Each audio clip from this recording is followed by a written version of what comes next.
नमस्कार, तुम्ही बघत आहात प्रखर न्यूज। कळवण तालुक्यातील कोल्हापूर फाट्यावर काल रात्री झालेल्या भीषण अपघातात 6 जणांचा मृत्यू झाला असून एकाची प्रकृती गंभीर आहे।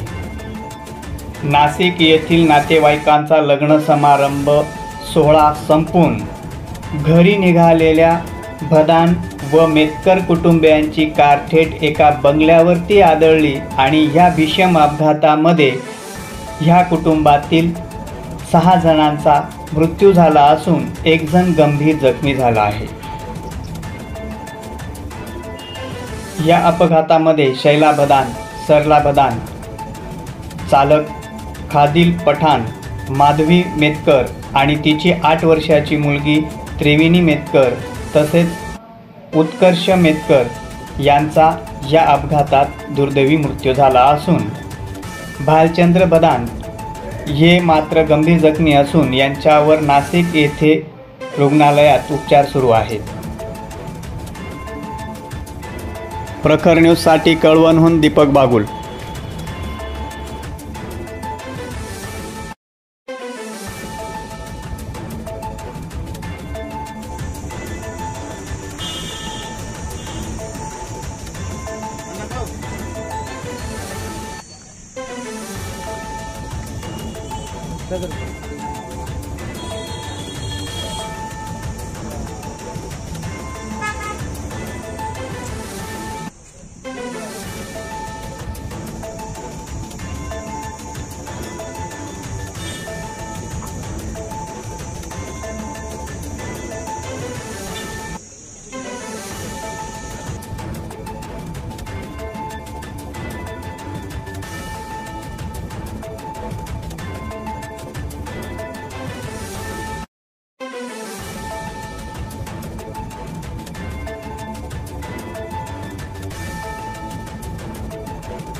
चार जून रोजी 10 ते 10:30च्या दरम्यान कोल्हापूर फाटा कळवण येथे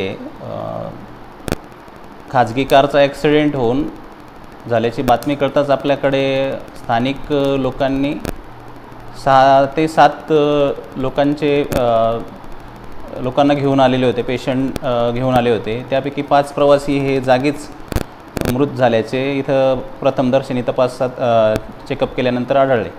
त्यानंतर त्यापैकी 2 जे अत्यवस्थ होते, एक 8 वर्षाचा मुलगा उत्कर्ष आणि एक 50 ते 55 वयोगटातील वयस्कर व्यक्ती, ते अत्यवस्थ असल्यामुळे नाशिक येथे रेफर करण्यात आले। त्यापैकी 8 वर्ष बालकाचा रस्त्यात नेत असताना सिरियस असल्यामुळे मृत्यू झालेला आहे आणि एक जण त्यापैकी खाजगी रुग्णालयात नाशिक येथे उपचार घेत आहे।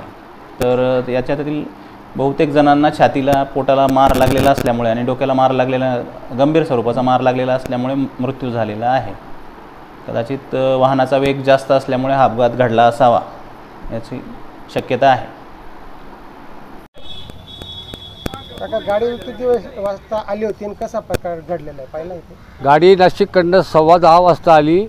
ती आल्यानंतर गाडीने डायरेक्ट जंप घेतला आणि ती डायरेक्ट आमच्या घराच्या कालमला ठोकल्यानंतर आवाज आला, इतका भयानक आवाज आला तर आम्हाला एकदम म्हणजे जास्ती भरून गेली आणि नंतर आम्ही बाहेर निघालो होतो। पाहतच इथं गाडीमध्ये माणसं, साधारण किती माणसं होते? 7 माणसं होते, 3 लेडीज, एक मुलगा, एक मुलगी, ते ड्रायव्हर जागेवर गेले होते।